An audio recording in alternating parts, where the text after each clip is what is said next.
યુધિષ્ઠિરની લોક ચાહના છે, યુધિષ્ઠિરનો હક છે ગાદીનો. પણ દુર્યોધને કહ્યું ગાદી મને મળવી જોઈએ, મારો બાપ ગાદી ઉપર બેઠો, એનો સીધો વારસદાર હું છું. ધૃતરાષ્ટ્રે કહ્યું હું તને જ ગાદી દેવા માંગુ છું. પણ લોકચાહના એટલી બધી છે યુધિષ્ઠિરની કે લોકો બળવો કરશે. જો હું તને ગાદી આપીશ ને યુધિષ્ઠિરને નહીં આપું, હક યુધિષ્ઠિરનો છે, એનો હક છીનવીને પણ તને હું આપવા માંગુ છું. પણ હું જાહેર કરીશ કે હું મારા ઉત્તરાધિકારી તરીકે, યુવરાજ પદ તરીકે દુર્યોધનની સ્થાપના કરું છું, તો લોકો બળવો કરશે. દુર્યોધને કહ્યું કે લોકોને જે કરવું એ કરે, પણ નિર્ણય લેવાનો છે.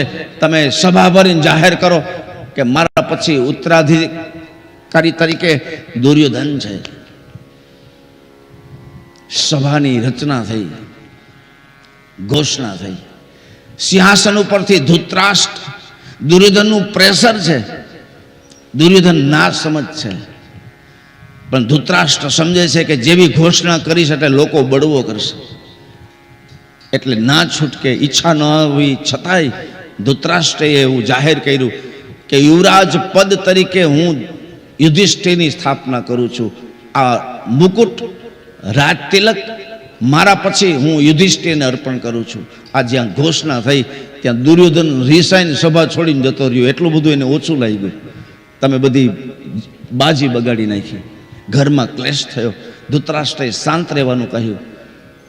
દુર્યોધને કહ્યું શાંત રહેશું નહીં, મારે પાંડવો જોઈ નહીં, હું કોઈ પણ સંજોગોમાં પાંડવોને મારી નાખીશ, જેથી આ સંપત્તિનો પ્રશ્ન હલ થઈ જાય. સાહેબ, કુટુંબની અંદર પૈસા માટે ને સત્તા માટે એમ કીધું કે હું મારી નાખીશ પાંડવોને, હું જીવવા નહીં દઉં,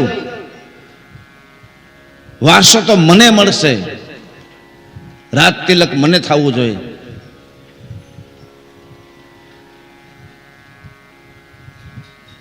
યુધિષ્ઠિરને યુવરાજ પદ આપે છે અને પછી એક પ્રસંગ આવે છે. અને યુવરાજ પદ જેને આપ્યું હોય અને પછી રાજા ન જઈ શકે તો એનો પછી ઉત્તરાધિકારી હોય એને બધા પ્રસંગમાં હાજરી દેવાની રાજા વતી આપવી પડે છે.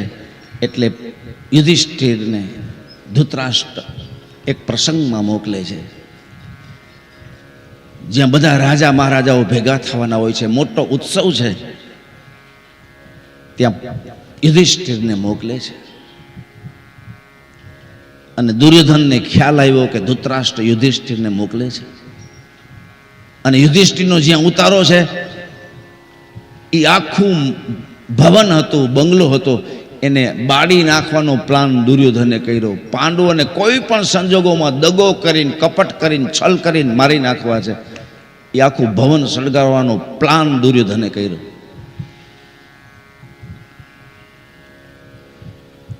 યુધિષ્ઠિર ધૃતરાષ્ટ્રને કહે છે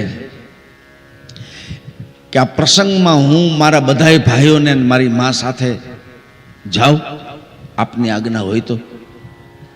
ધૃતરાષ્ટ્રે કહ્યું ખુશીથી. દુર્યોધન ખુશી થાય છે અને 5 પાંડવોને કુંતા પ્રસંગમાં જાય છે. અને પાછળથી દુર્યોધનના માણસોએ એ લાક્ષાગ્રહમાં આગ લગાડી. અને આ વાતની ખબર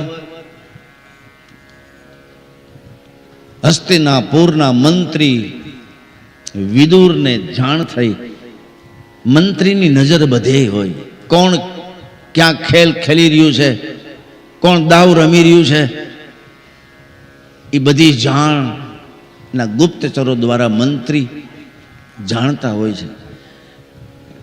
વિદુરે યુધિષ્ઠિરને કહ્યું કે હે યુધિષ્ઠિર, તમે જ્યાં રોકાવાના છો એ ભવનને દુર્યોધન પોતાના માણસો દ્વારા સળગાવી નાખશે.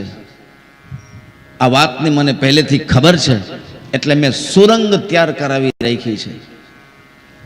ભોયરું, સુરંગ એટલે ભોયરું. એ ભોયરામાંથી તમે બહાર નીકળી જાજો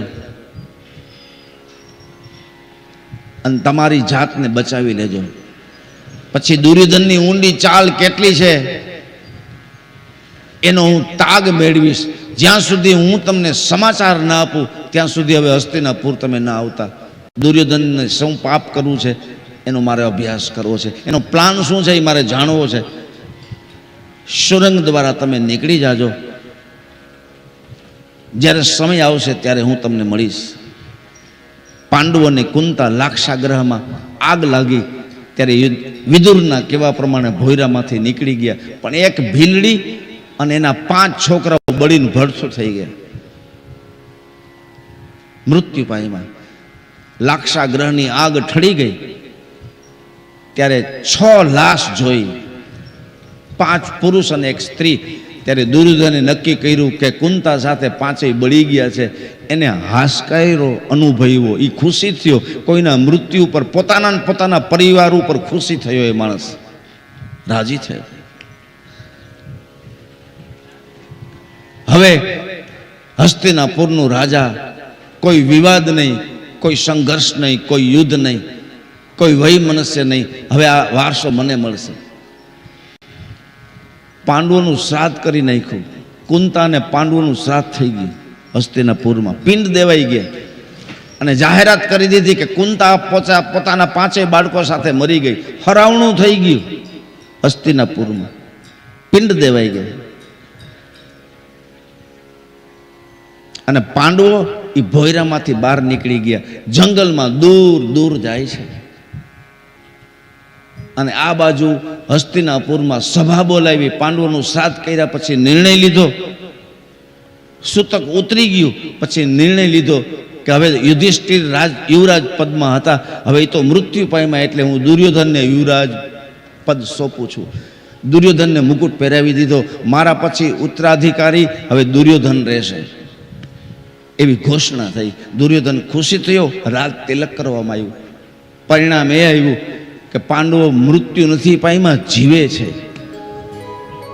ભોયરામાંથી દૂર જતા રહ્યા. યાત્રા કરતા કરતા એક બ્રાહ્મણની ઘરે આવે છે, ભૂખ્યા અને પ્યાસા. માં કુંતાને લઈને 5 પાંડવો બ્રાહ્મણનું રૂપ લીધું. સાહેબ, જેની ઘરે બ્રાહ્મણો આવે તો પાંડવો એની પૂજા કરે ને સોનાના દાન આપે, બ્રાહ્મણોને જમાડે, બ્રાહ્મણોને વસ્ત્ર આપે, સુવર્ણ આપે. પણ પરિસ્થિતિ જોવો વિધિની. વિધિ ક્યારે બદલાવ લાવે એ કહી ન શકાય. નિયતિના ખેલ જોવો તમે. જે બીજાને દાન આપે એને દાન લેવાનો વારો આવ્યો. ક્ષત્રિયના દીકરા છે એને ઘરે ઘરે ભિક્ષા માગવાનો વારો આવ્યો. શું કામ? એ બ્રાહ્મણની ઘરે ઉતરા છે. આ દુનિયામાં એક વસ્તુ યાદ રાખજો, જીવનમાં કોઈ પણ મુસીબત પડે, તકલીફ પડે અને એ વાતને તમારે પેક રાખવી હોય અને તમારે આશ્રય જોતો હોય તો એ બ્રાહ્મણનું ઘર છે. પાંડવો જેવા પાંડવો બીજાના ઘરે રહી શકતા હતા, એ બ્રાહ્મણની ઘરે રહ્યા. અને આપણે નિયમ છે કે જેની ઘરે આપણે રહેતા હોય, એક દિવસ રહેવું હોય તો બરાબર. હવે કેટલો સમય રહેવાનું છે એ નક્કી નથી. એટલે જ્યાં આપણે મહેમાન થઈને જઈને જાજો ટાઈમ રહેવાનું હોય ને, એટલે કામે ચડી જવું જોઈએ. કોઈની ઘરે જઈને આપણે કામ કરીએ ને એટલે વાલા લાગીએ, પણ ઘરના બધા કામ કરતા હોય ને આપણે મહેમાન થઈને બેઠા હોય અને જાજુ રોકાવાનું થાય તો આપણે આંખે થાય. એટલે જ્યાં રોકાવું છો, મહેમાન થઈને જાઉં છું, ત્યાં કામે લાગી જાઓ તો તમે વાલા લાગશો બધાને. તો તમારો હાથ પકડીને વધારે રોકાવાનું કહેશે. પણ આપણે કાંઈ કામ જ ન કરીએ તો કોઈને સારું નહીં લાગે. એટલે કુંતાએ આ સંસ્કારને કારણે કહ્યું કે કેટલું રોકાવું પડે કાંઈ નક્કી નહીં, આપણે આ બ્રાહ્મણને મદદ કરવાની છે. કઈ મદદ કરીએ? આ તો ભિક્ષા માગે છે. બ્રાહ્મણ પાસે શું હોય? એ ભિક્ષા માગે છે. અને યાદ રાખજો કે બ્રાહ્મણ ગરીબ નથી, એ હાડનો ગરીબ છે. બાકી બ્રાહ્મણ કોઈ દિવસ ગરીબ ન હોઈ શકે. સુદામો ગરીબ નહોતો, એના જીભ પર સરસ્વતી નૃત્ય કરતી હતી. હાડનો ગરીબી તો બ્રાહ્મણનો સ્વભાવ છે. બ્રાહ્મણ ક્યારેય ગરીબ ન હોય. બ્રાહ્મણ પાસે સરસ્વતી છે, બ્રાહ્મણ પાસે બ્રહ્મા છે, બ્રાહ્મણ પાસે લક્ષ્મી ને નારાયણ છે, બ્રાહ્મણ પાસે પાર્વતી ને શિવ છે, બ્રાહ્મણ પાસે વેદ છે, બ્રાહ્મણ પાસે શાસ્ત્ર છે. એ કોઈ દિવસ ગરીબ ન હોઈ શકે. જેની પાસે શાસ્ત્ર છે એ ક્યારેય ગરીબ ન હોઈ શકે. બ્રાહ્મણ તમારી ઘરે લોટ માંગવા આવે તો તો એ ભિખારી છે એવું ન સમજવું. એ બ્રાહ્મણ જે પૂજા પાઠ કરે છે ને દરરોજને, સંધ્યા કરે છે, ગાયત્રી કરે છે, પંચદેવની ઉપાસના કરે છે. ગણપતિ, શિવ, શક્તિ, વિષ્ણુ ને સૂર્ય, આ બ્રાહ્મણની પૂજામાં 5 દેવ હોય છે. એ પંચદેવની પૂજા, ગાયત્રીની પૂજા, એનું તપનું તપેલું જ્યારે ભરાઈ જાય ત્યારે જગતના ઘરે ઘરે લોટ માગવા નથી જતો. એ ઘરે ઘરે નારાયણ પ્રસન્ન, દયા પ્રભુની અને ધર્મની જેમ બોલીને પોતાના તપેલામાંથી ગાયત્રી મંત્ર તમારી ઘરે દેવા આવે છે, લોટ માગવા નથી આવતો. આ બ્રાહ્મણ છે. માધુકરી એનું નામ રાખ્યું છે, માધુકરી. નિયમ તો આવો છે, બ્રાહ્મણ લોટ ન માગે ક્યારે. બ્રાહ્મણને વધારે પડતી સંપત્તિ ભેગી કરવાની મનાઈ છે. બ્રાહ્મણને તપ કરવું આ જગત માટે, સાધના કરવી જગતને આપી દેવી. એટલે બ્રાહ્મણ બધાયનો ગુરુ છે. બ્રાહ્મણ શરીર જ બધાયનું ગુરુ છે. વર્ણનામ ગુરુ બ્રાહ્મણ, બધાયનો ગુરુ બ્રાહ્મણ છે. અને ગુરુ થવાનો અધિકાર માત્ર ને માત્ર બ્રાહ્મણનો છે. વ્યાસપીઠ ઉપર બેસવાનો અધિકાર માત્ર ને માત્ર બ્રાહ્મણનો છે.